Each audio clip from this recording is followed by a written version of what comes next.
lillahi wa inna ilayhi raji'un. Monsieur le Président de la République, Messieurs les membres du gouvernement, Messieurs les chefs d'institution, Messieurs les membres du corps judiciaire, magistrats, avocats,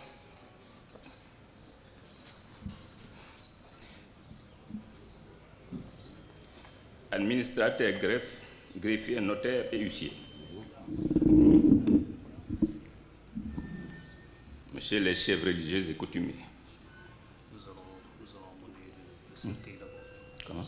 Ah, le cercueil d'abord.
L'épingle qui est sur le truc là, il faut que vous l'enleviez.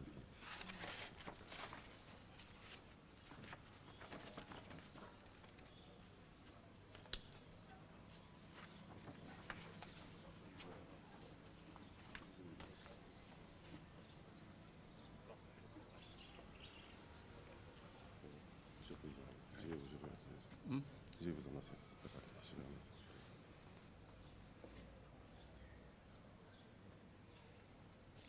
Je vous remercie. À présent, donc, l'oraison funèbre qui sera prononcée par M. Cheikh Ahmed Tidiane Coulibaly. Merci.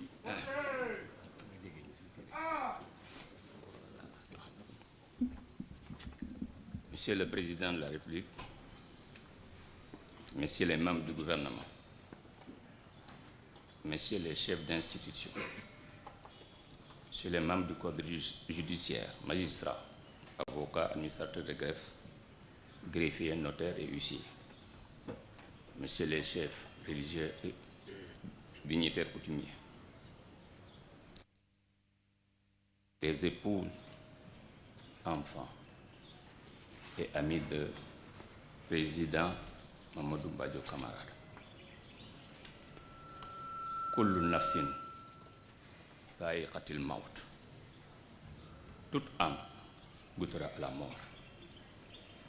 Pourtant, malgré cette vérité d'évidence que nous enseigne le maître des mondes, certains départs laissent des empreintes profondes dans le cœur des hommes, tant la personne disparue aura marqué son époque et sa société. Le décès de M. Mamadou Badio Camara, président du Conseil constitutionnel, et de cela, aussi en cette journée de prière empreinte de tristesse et de recueillement, nous voilà réunis pour lui adresser un suprême adieu. Il nous laisse orphelins d'un intellectuel rigoureux et méthodique, d'un serviteur exemplaire de l'état de droit, d'un homme de principe, mais surtout d'un magistrat compétent et d'une exquise courtoisie. Son riche parcours professionnel lui a permis, loin de sa ville natale Pikine, de parcourir les territoires les plus reculés du pays pour s'imprégner des réalités socio-culturelles de ce qu'il était appelé à servir à travers ses décisions.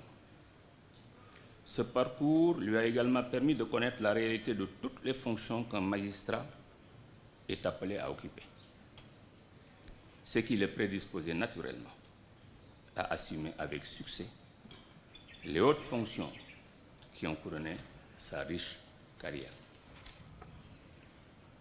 Mamadou Badio Camara a, en effet, occupé tour à tour les fonctions de juge suppléant à la Cour d'appel de Dakar à compter du 26 juin 1980, de substitut du procureur de la République près le tribunal de première instance de Dakar le 27 juillet 1977 et près le tribunal de Diourbel le 24 juillet 1979. Nommé substitut du procureur près la Cour de répression de l'enrichissement illicite le 30 avril 1984, il deviendra procureur par intérim près le tribunal de deuxième classe de Kaolack le 11 septembre 1984 et procureur de la République par intérim près le tribunal régional de Kaolack pour compter du 1er novembre 1984 suivant un décret du 31 octobre 1984. Il accède à l'emploi du substitut de procureur de la République près le tribunal de première instance de Saint-Louis avec maintien à son poste d'affectation suivant le décret du 17 août 1988 et occupera par la suite la fonction de procureur de la République par intérim près le tribunal régional de première classe de Ziguinchor le 17 août 1989. Inscrit au tableau d'avancement des magistrats des cours et tribunaux pour l'année 1989, il sera affecté en qualité de procureur de la République adjoint pour le tribunal régional hors classe de Dakar le 13 août 1993. Il accéda à la catégorie de magistrat hors hiérarchie en qualité d'avocat général avant 5 ans, groupe A1, indice 836 près la Cour d'appel de Dakar, avec maintien à son poste d'affectation le 24 octobre 1994, avant d'être nommé conseiller délégué à la Cour de cassation pour compter du 24 octobre 1998. Accédant ainsi à la haute hiérarchie judiciaire, il occupera successivement les fonctions prestigieuses de secrétaire général de la Cour de cassation, de procureur général près la Cour, avant de procureur général près la Cour d'appel de Saint-Louis, avec maintien à son poste d'affectation, de président de chambre à la Cour suprême, de secrétaire général de la Cour suprême, procureur général près la Cour et premier président de la Cour. Reclassé en qualité de magistrat échelon unique groupe C1 indice 1097 pour compter du 2 mars 2020, il est admis à faire valoir ses droits à une pension de retraite pour compter du 2 mars 2020.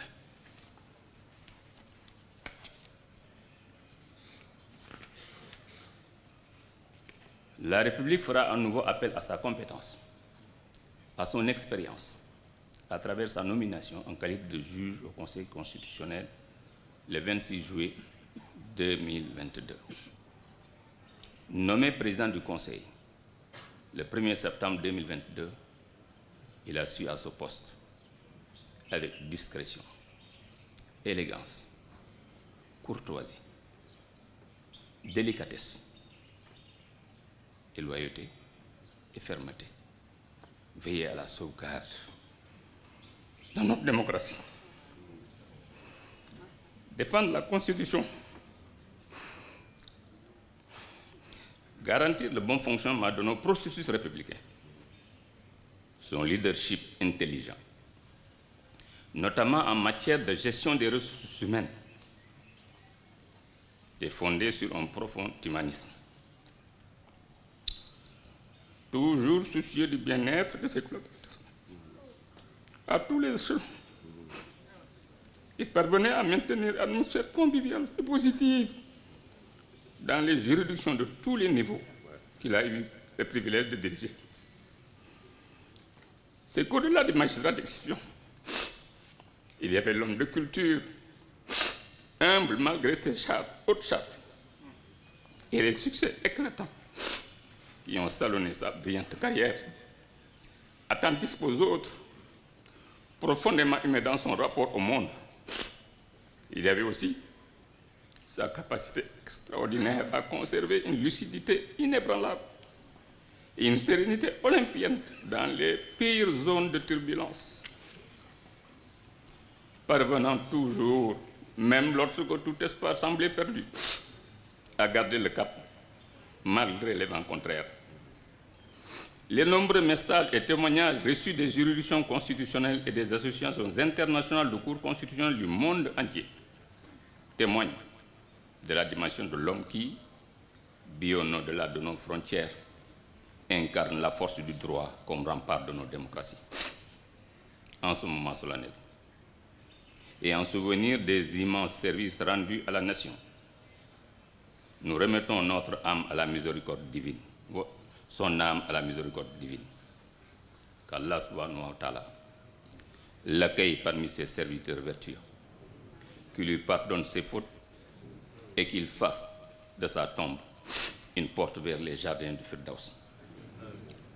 Nous présentons nos sincères condoléances à sa famille, à ses amis, à la compagnie judiciaire et à toute la nation. Puisse Allah nous accorder la patience et consolation. Monsieur le Président et chers amis, repose en paix, éternellement dans la béatitude, que ton souvenir continue d'inspirer ceux qui ont la noble tâche de bâtir une république de droit et de justice. Merci.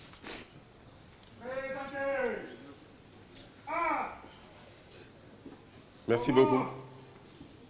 Merci beaucoup, Monsieur le Président Cheikh Ahmed Tidiane Coulibaly, pour cette oraison funèbre.